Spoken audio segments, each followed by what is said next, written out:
السلام علیکم YouTube family, کیسے ہیں؟ کیا حال چال ہے آپ کے؟ امید کرتی ہوں آپ خیریت سے ہوں گے۔ اگر آپ کو میرا یہ ناول پسند آئے تو میری ویڈیو کو لائک کریں، شیئر کریں اور میرے چینل کو سبسکرائب کریں اور بیل آئیکن کو ضرور پریس کریں تاکہ آپ کو آنے والی ہر نئی ویڈیو کا نوٹیفیکیشن ملتا رہے۔ چلیں اب چلتے ہیں آج کی قسط کی طرف، اور آج ہماری قسط نمبر 31 شروع ہوگی۔ ہیلو، ایک بری خبر ہے، حیات سکندر بھاگ نکلا ہے، اب کیا کریں؟ موبائل سے آواز ابھری تو سبھی وہ چونکے اور ایک دوسرے کو دیکھنے لگے۔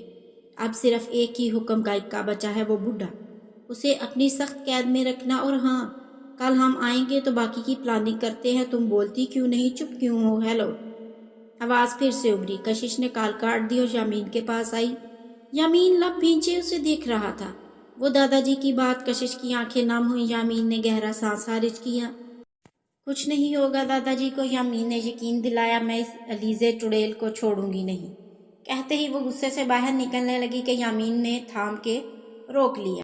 ابھی نہیں، ابھی دادا جی اس کے قبضے میں ہے، جب تک ہم دادا جی تک اور بابا تک پہنچ نہیں جاتے ہمیں اس کی ہر بات ماننی پڑے گی۔ یامین نے سب کی طرف دیکھتے ہوئے تنبیہ انداز میں کہا تو سب دانت پیستے رہ گئے۔ یہ دیکھیں بھائی، داور نے یامین کو پکارا۔ یہ تصویریں، یامین سوچ میں پڑ گیا۔ دادا جی کی کڈنیپنگ کی تصویریں کس نمبر سے سینڈ ہوئی ہیں؟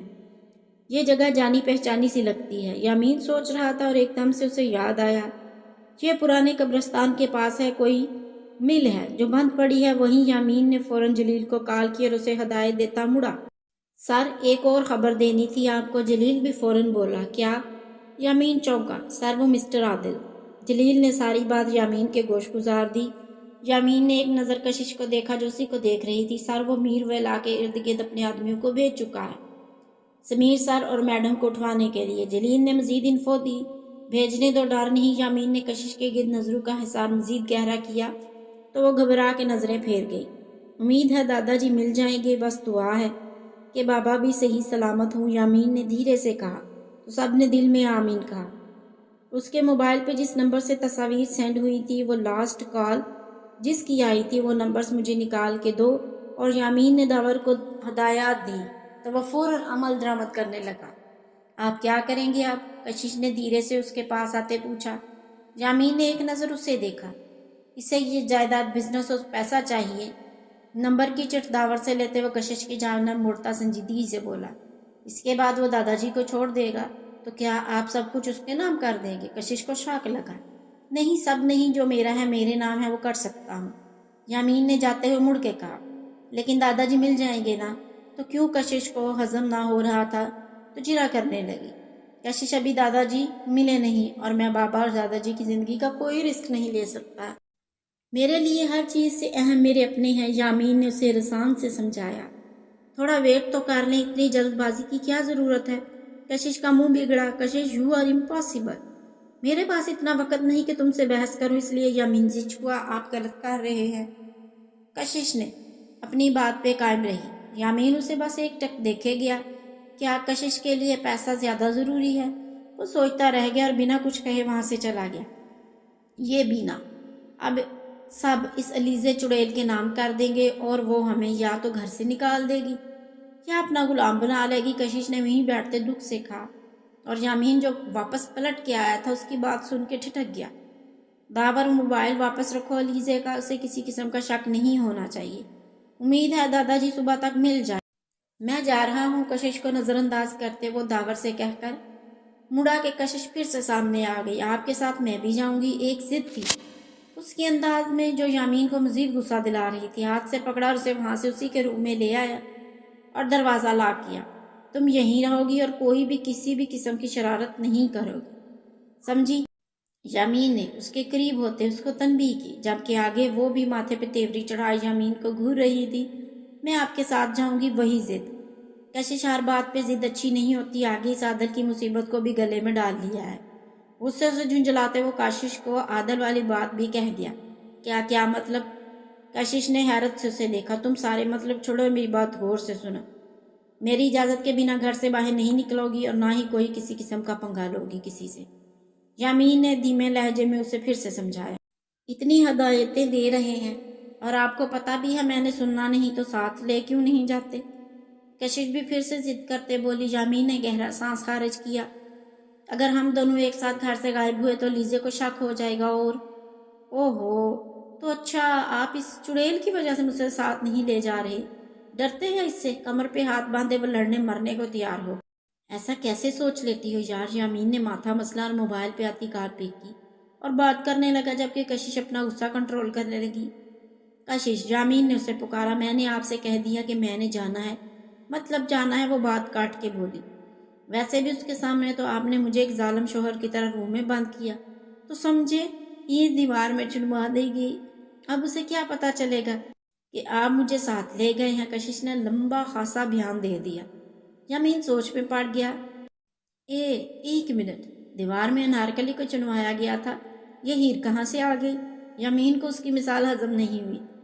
یہ آپ بعد میں کلاس لے لینا، ابھی چلیں، دادا جی کو بچانا ہے۔ کشش نے فوراً بات کو کاٹا تو اس کی جلد بازی دیکھتا اس کی ضد کے آگے ہار مانتا اسے ساتھ لیے باہر نکلا۔ بھائی ہم بھی ساتھ جائیں گے، داور سمیر بھی سامنے آگے، باقیوں کو بھی بلا لا، سیر کرنے جا رہے ہیں نا، کوئی رہ نہ جائے۔ یامین نے میٹھا طنز کیا تو کشش نے انہیں نہ ساتھ جانے کا اشارہ کیا۔ اگر سب چلے جائیں گے تو اس چڑیل کا دھیان کون رکھے گا؟ کشش نے دانت پیستے کہا۔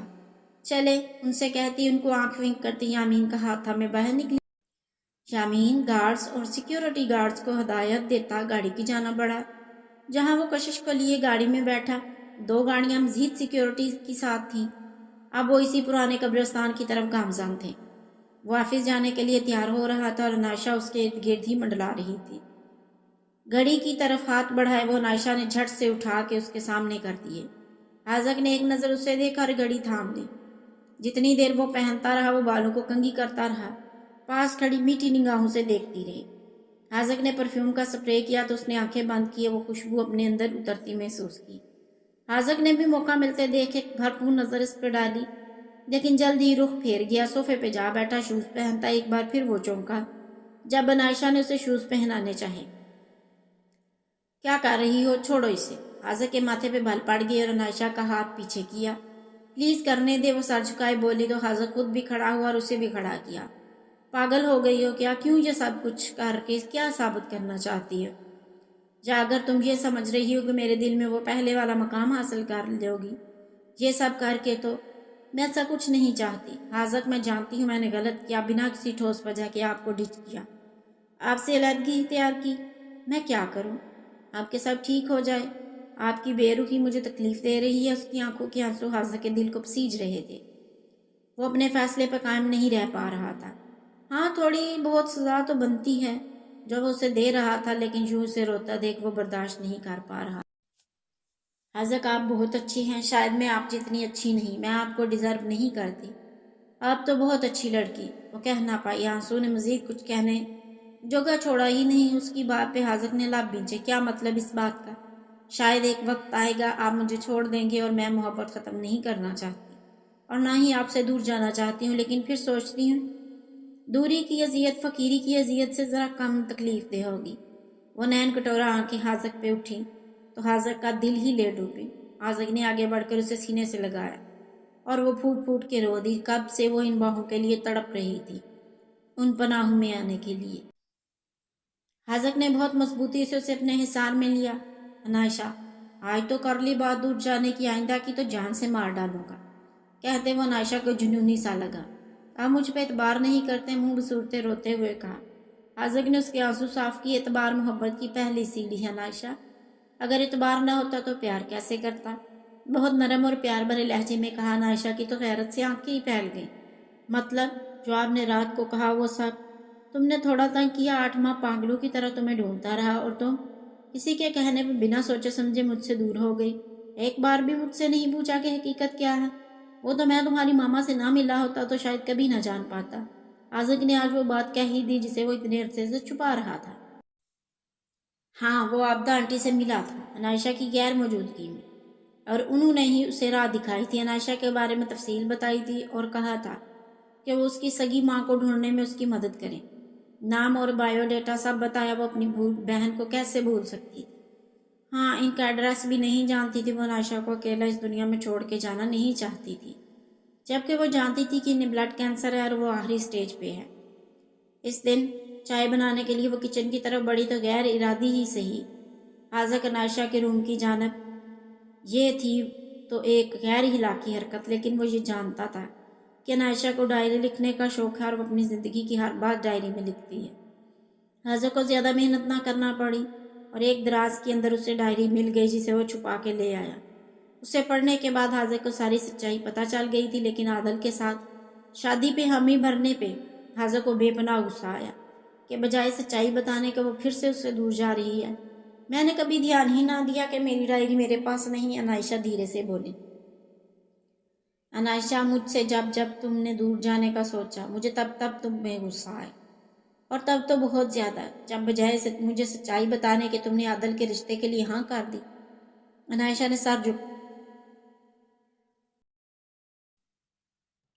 نے جھکا سر اٹھایا۔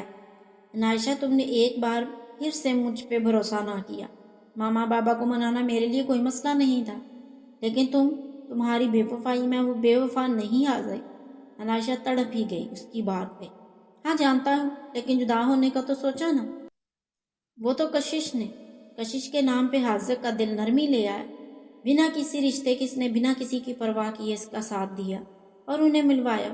ایسے ہمدرد لوگ دنیا میں بہت کم ہیں، جو آپ کو سمجھے اور بنا کسی غرض کے آپ کی مدد کریں، وہ بھی بنا آپ کو بتائے۔ دروازے پہ ناک ہوئی تو وہ دونوں چونکے۔ کیا ہم اندر آ سکتے ہیں؟ دانی اور ہانی نے منہ نکالتے مسکینی صورت بنا کے پوچھا۔ عائشہ آنسو صاف کرتے پیچھے ہٹی۔ آ جاؤ یار، حاذق نے موبائل اٹھاتے سرسری انداز میں کہا۔ ہم نے آپ کو ڈسٹرب تو نہیں کیا؟ دانی کی آنکھوں میں شرارت تھی۔ حاذق نے ایک محبت بھری نظر عائشہ پہ ڈالی۔